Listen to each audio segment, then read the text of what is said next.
good, people? This comedian Ambrose, man. It's another episode of the 38114 show. Comedian Ambrose, we got another special guest in the building. You know what I'm saying? Is my microphone on? Yeah, your microphone on. Yeah. I clipped it, but I didn't do it like testing one, two, I did a one, test. Two. Okay. Man, well, first of all, do you even know what the 38114 show is, man? Man, it sounds like a lotto number to me, man. It's a zip code, Zip code, okay. You ever heard of Orange Mound, Tennessee? No. Orange Mound, Tennessee, man. Sound like they got good cornbread. Used to be a predominantly black area in Memphis, Tennessee. I'm Come on, man. Black doctors, black liquor stores, cleaners. It's like a black Wall Street in Memphis, Tennessee, man. Black Wall Street. So, you know, that's where 38114 show comes from. 38114. That's right, man. Remember Memphis. That. Hey, this guy here, Atrain, Mr. Do It Again, see what happened. Met this guy on a social media app called Periscope. What year was that? 2015. Yeah, like 14, 15? 15, because your birthday show was in 2017. Was it 17? I think. You invited me out to do your birthday show at the little club, and then I did the Ritz Theater after that. I remember the event, but the dates run, they're just a blur. It was 2017. Okay, I'll take your word for it. So we met on social media, man. Yep. And we've been keeping in contact ever since. I call him Mr. Duval from Jacksonville, Florida. He throw the hottest shows in Jacksonville, man. That's what's up, man. What's up, man? I'm chilling, man. You know, we've been family, like you say, since day one, man. Yeah. And the Periscope was so dope back then. Man, look. It was so dope. It was like, to me, I still think Periscope is the most realistic platform for us, like social media, because it's just like, it really just puts you right there with the person. You know what I'm saying? Yeah. So we just kind of connected from there. And then, like you say, you know, brought you in, did my birthday bash. It was you. Steve Brown, Malik S. Oh, wow. You know what I'm saying? Yeah. And then I had one of my local homies, comedian Funny Bone, to host it. Okay. But yeah, that was my 40th birthday. Yeah. So Periscope, it's still around, but we don't even get on it no more. It's still around, but it ain't the same anymore. It's full of trolls and bots. And we met so many people on there, and most of those people came out to your 40th birthday. They did, man. Like, people coming from Naisha, them came from Virginia. Yeah. All the way down to Jacksonville, Florida. Yeah. Had T. Logan. Yeah. She came in from Tampa. Yeah. You had your girl, what's the girl from Alabama? I forgot her name. Yeah. Tried to hook up with me. Yeah. What's her name, man? She shot her shot. I blocked it. That's okay. But yeah, man, so we had folks to come in. We had somebody from Chicago, too, had bought a ticket and they was coming, but then they had a little incident or whatever. But yeah, it was love, man. People's coming in, and then the folks who didn't come in, they actually bought tickets just to show love and support. Show love, man. Big Rich, and you promoted that thing on Periscope, didn't you? Majority of it. Yeah, I was just, you know what I'm saying, just sharing with the people what I had going on. You know what I'm saying? So yeah. So comedian Atrain, Adrian Smith is his real name. Don't tell nobody that. Clean comic. Don't tell nobody on the government side. You know what I mean? Clean comic, but I tell everybody, Atrain can do the same rooms as every other comedians and get the same amount of life. Why you started off clean? Why be clean? Your mama told you don't curse. That's what Lil Wayne mama told him when he first started rapping. Boy, you better not curse. So you can do this, but you better not be talking foul. You know. But no, it's just like, I believe comedy is a derivative of like an authentic place. Mm-hmm. In order for your comedy to really go across on stage, it has to come from a real place. Okay. And you know, so I just took that, like, you know, who I am off stage, you know what I'm saying? Yeah. I took that on stage. So, you know, I don't curse off stage. So if I got on stage and was trying to cuss and all that, y'all be like, hold on, them two words don't go to, like something ain't right. So you don't curse in your regular, no, you man, never did? I'm just me, man. Your mama, was that something mama and daddy? Boy, you better not. I was just me, man. So I just took that and just like I work, you know, what works for me. That's how I did it. Okay, so that's just being yourself. Yeah, you don't curse. Which I don't have nothing against, you know, because a lot of times people are like, oh man, you know, you have, you know, a clean comedian against, you know, someone who, like, you know, they gutter. Like, my thing is, I don't have anything against those who do. Talk your talk. Speak your language. Be you. That's what comedy is. Right. Be you. Do what best for you. You know what I'm saying? And I'm going to do what's best for me. And I don't have no, like, unlike, how Bill Cosby used to do, like, when the comics was coming up doing Comic View and all that. It's like, hey, he wanted to smash all that. He's like, no, you do what works for you. Yeah. You know what I'm saying? So you ain't never said no curse word.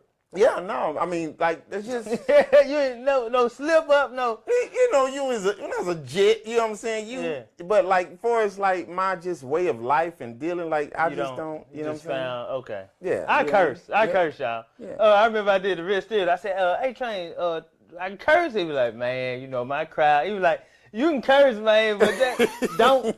You know what I'm saying? Don't. But I don't curse. Like I grew up watching. Richard Pryor, so I ain't want to be like him, but far as him being great, I wanted to be like him. But they always said Richard Pryor never used a curse word as a punchline. Right. So I don't never do that. You might hear me cursing my set, but I ain't finna use no cursing word as no bitch. You know what I'm saying? Like that ain't finna. Shout out to Elaine Boozler. Okay. I did a show with her one weekend. Yeah, she's a vet. I know. Yeah, man. She was talking about that very key point that you brought up about other generations of comics who they misappropriate what Richard really did. Right. And like you say, he didn't use that language as his punchline. As a punchline. And you got to think too, back then, nobody was pushing the envelope like that either. Right. So he had to kind of do what would get him noticed, seen, and you know what I'm saying, and get his message out. But today, you see some people, they just want to pick up this little piece here. Is like, nah, that's not all he, you know what I mean? So he told stories. He was a great storyteller. Right. He was very personable, you know what I mean? Yeah. And got people to laugh at his pain, you know what I'm saying? To let them know, everybody fucked up. Yeah. So, okay. And like you said, when you came to do my room, because I am a clean comedian, so therefore my fan base, that's why I was most of them, they try to, they are, you know what I'm saying? They figure, oh, if Train is like this, if it's another comic on the show, they're the same way. Right. So it took me some time to get them to open up to, hey, just the world of comedy. I just so happen to do mine this way. But the audience is so conditioned to laugh. That's why I was telling you, it's like, you don't have to. You might push them away if you go too strong in it. You know what I'm saying? And I've had some comics to come through there, and they went overboard with it, and then they had to stop. It's like, hey, what's wrong with y'all? You know what I mean? It's like nothing. You pushed them away. See, I actually got jokes. I ain't finna do too material, much baby. Cursing. I ain't finna do too much pussy dick jokes. I got jokes. You know what I mean? Got material. I wanted to make sure I had jokes. If I curse, you know what I'm saying? I just wanted to make sure I had jokes. You got jokes, and one of my favorite jokes. You got so many. I got so many bits that I love. Man. But I love when Ambrose get talking about domestic violence. I talk about real issues, domestic violence. He took a pork chop or the steak and what I say? Girl, Jordan, me and James got to fighting over here again, girl. He done flipped the deep freeze over here. Yeah. And the fact, hold on, man. The fact that you say the character that you name is so applicable to every hood across America. James, everybody know a James. Everybody know a James. And every James we know come from good time. He getting into it with his old lady. Me and James got into it over here again. Nigga done flipped the deep freeze over. Now he done grabbed them frozen chicken wings and listen. Hit me in the head with it, girl. Listen, man. Now he want me to throw him out and cook. All right. Hey, hold on, before you move on, man. What's up, man? So another bit that you say, I've heard you say that I think is hysterical. I thought about it when I was getting ready to come up here to Memphis this weekend, and people were asking me, where you gonna stay at? You gonna make sure you're in the right area, you know what I'm saying? Because some hotels, they ain't there. I was gonna get to this right here. And I say, because I heard Ambrose say on stage one time, there's an area where you can get some, some thighs, some breasts and thighs. The Bar Democrat. Say the chicken good too. Where the prostitutes hang out at. You can go over there and get you a 2-piece, 3-piece breast, and the chicken is good too. Okay. But anyway, man, you got jokes, bro. Yeah, you was coming to Memphis talking about, man, what what parts to stay in? I want to stay in the bad part. And you from the apartments in Jacksonville, Florida. Hey, man. And this is number 4, half-hour comedy special. Say It Louder. That's me and my son on the front. This one is on a 1 gigabyte USB drive. This has 35 minutes of stand-up and a 15-minute documentary on it. So all these got different material. So this new hour called You Don't Know Me, 15-minute documentary. It's a movie. Y'all go check it out, man. Come on, that's no.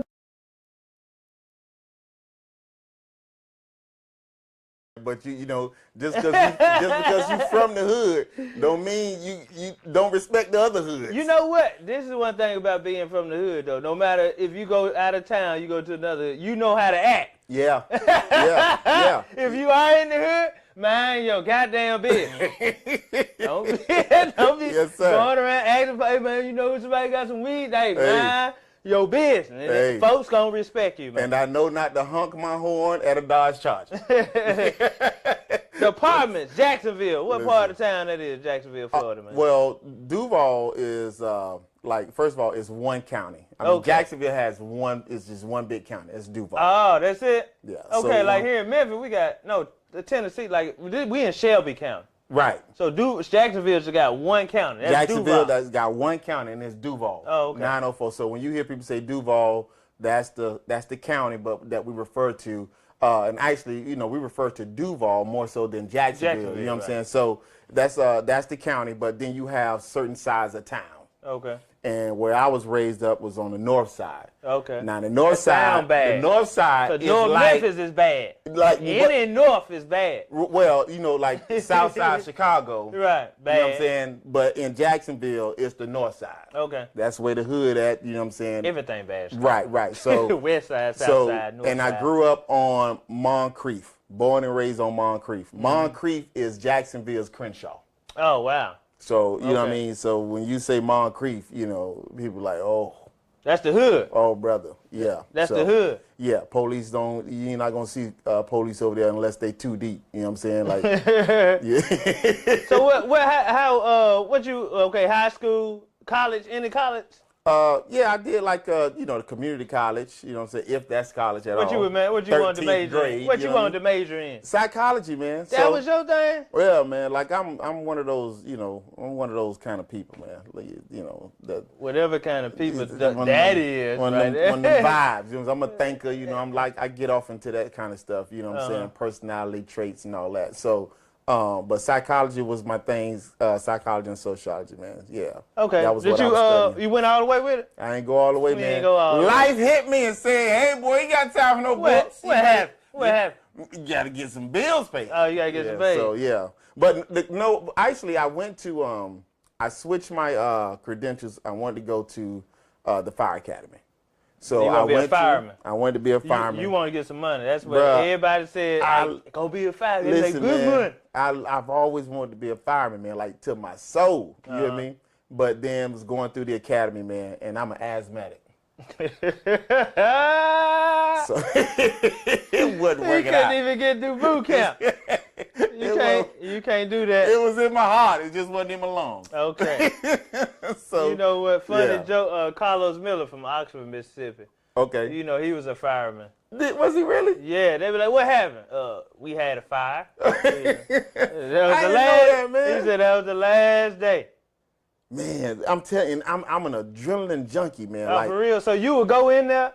Oh, bro, like even like I'd be like, I want to stay down here and do the water hose man, thing. I used to have it so bad, like when me and baby was dating.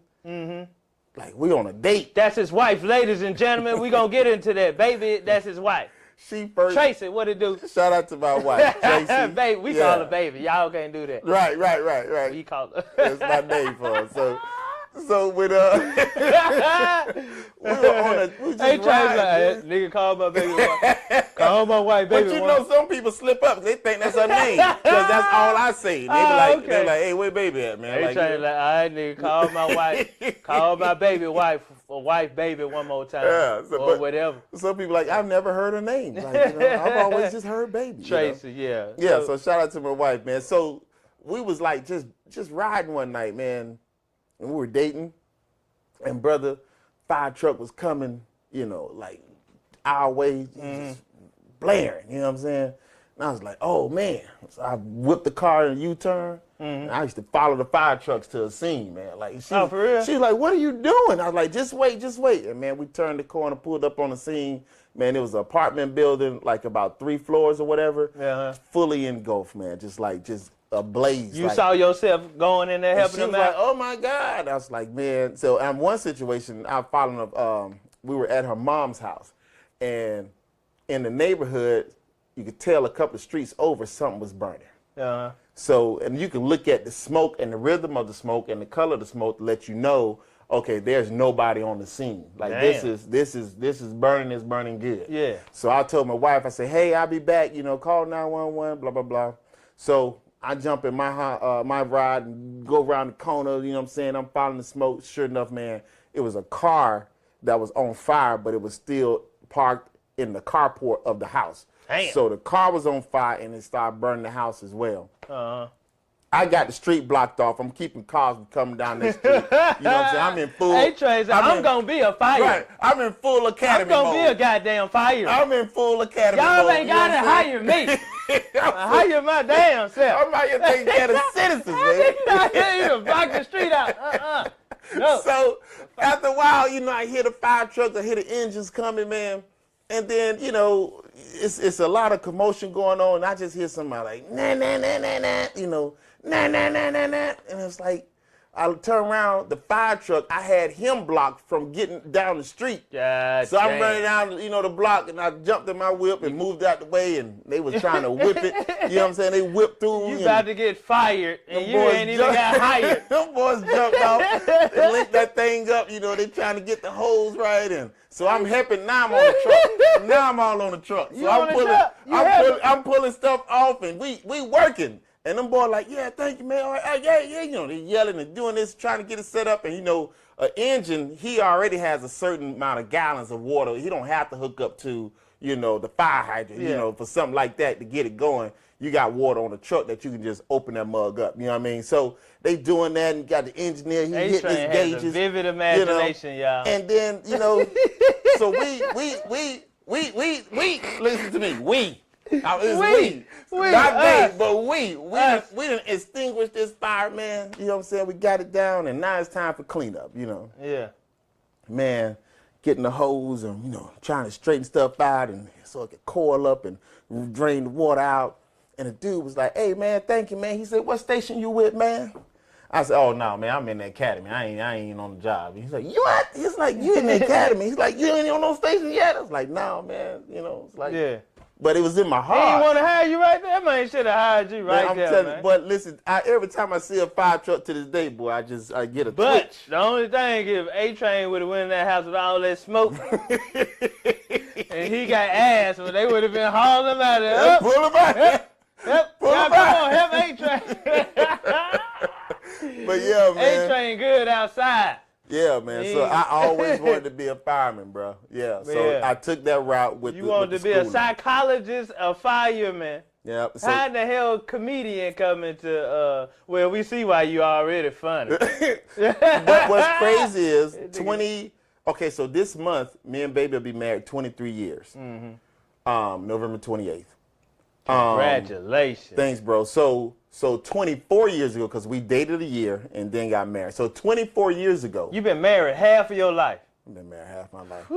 So I got married at 23, man. That's young, bro. I see my hair falling out right now. My hair falling out right here. That's young, man. And I always say that, I would, like at the time, you don't think 23 is young. Yeah. You know what I'm saying? You were married at 23. I was married at 23. Boy, I was so stupid at 23. I was too. Well, you probably got, got matured fast because you had a woman. Yeah, you have to. So you probably didn't do a lot of stupid stuff we did at 23. That's what I'm saying. I would say I would. You had that woman right there. I would definitely do it again. That mouth ain't gonna keep you from doing a lot. I would definitely do marriage again. Atrain, what are you doing, Train? But Train.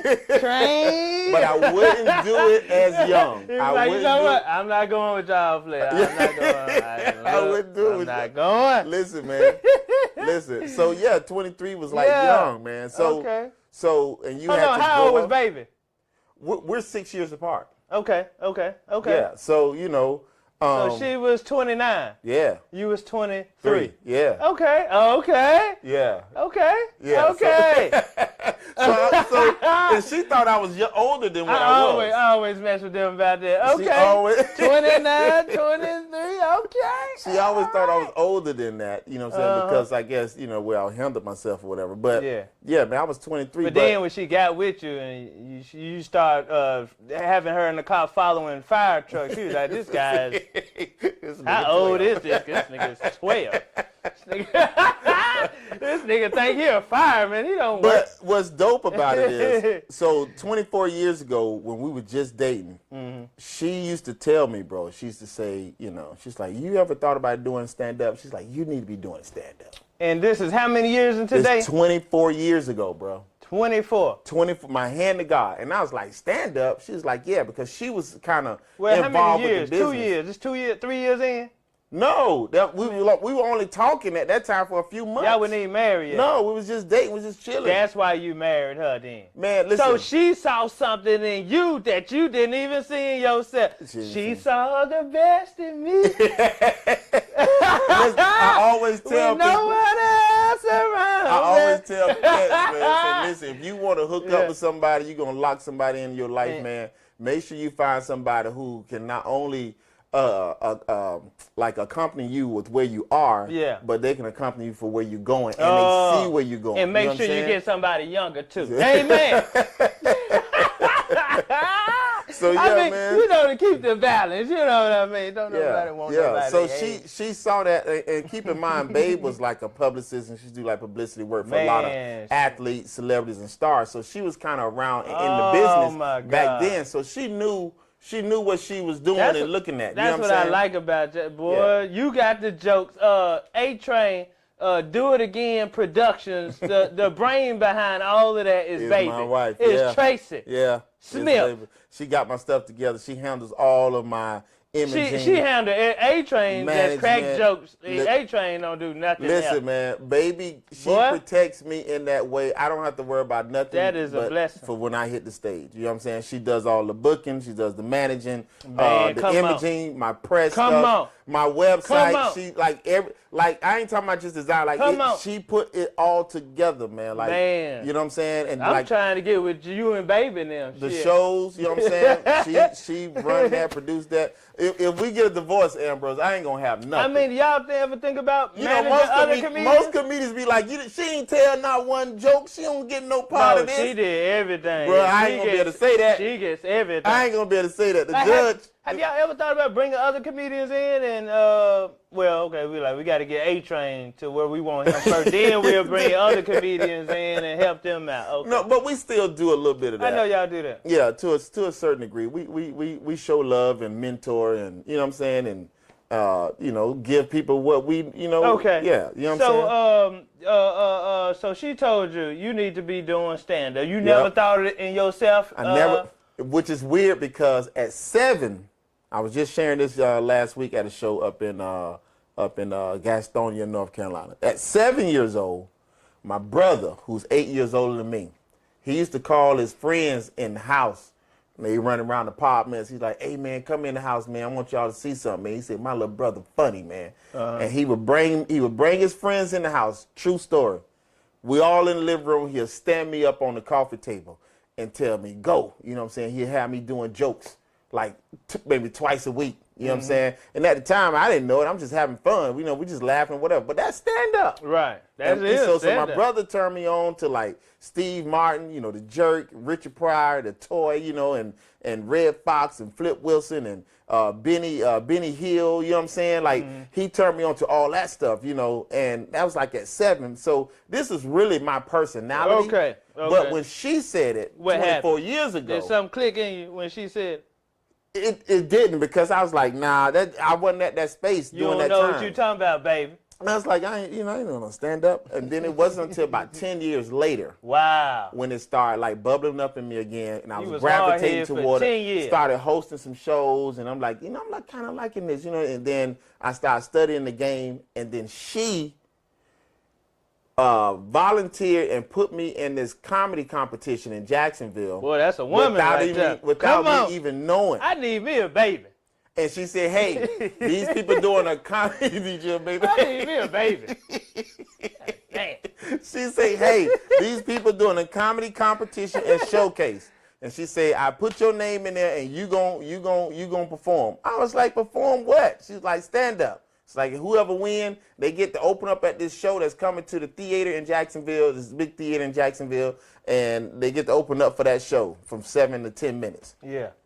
I say, and she said, you did what? She said, I put your name in. She's like, and you gonna perform? I was like, perform what? And I was like, I can't do no stand up. She's like, have you met your family? She's like, you got jokes. You know, she's like, the same stuff you do around the house. That's his older woman personality. And telling everybody and have everybody laughing. I like the older woman personality. I like them. You doing stand up. What the hell you doing? Hey, man, I don't know how. You doing stand up comedy. Okay, what you say? Oh, you ain't coming back in the day. How you doing something? Because right now you ain't doing nothing. Bro, that's funny, man. That's funny, man. You ain't come back in here until you get some jokes. See, it's like, yeah. So baby signed me up. Yeah. Her and a friend of mine signed me up in this competition, man, without me knowing. And then she actually set me down because I was like, I ain't what I'm going to say. You know what I'm saying? Mm-hmm. She's like, all the stuff you be telling everybody about your family, all that stuff. She said, we're going to take those and we're going to create bits. And she set me down and we worked those jokes out for the first time. And it was the first time I had did a set alongside other comedians. Hold on. Baby help you get your set together too, man. She did, man. She did. She booked the show and help you get your set together. What do you do, What do you actually do? That's what I want to know. Yeah, I'm over here doing everything. I'm a manager, contract writing. I gotta do everything. You don't do nothing. Baby, I need me a baby. I'm sorry. What do you do, Atrain? That's what I want. Is she talking with you too? This is a true story, am I talking to baby?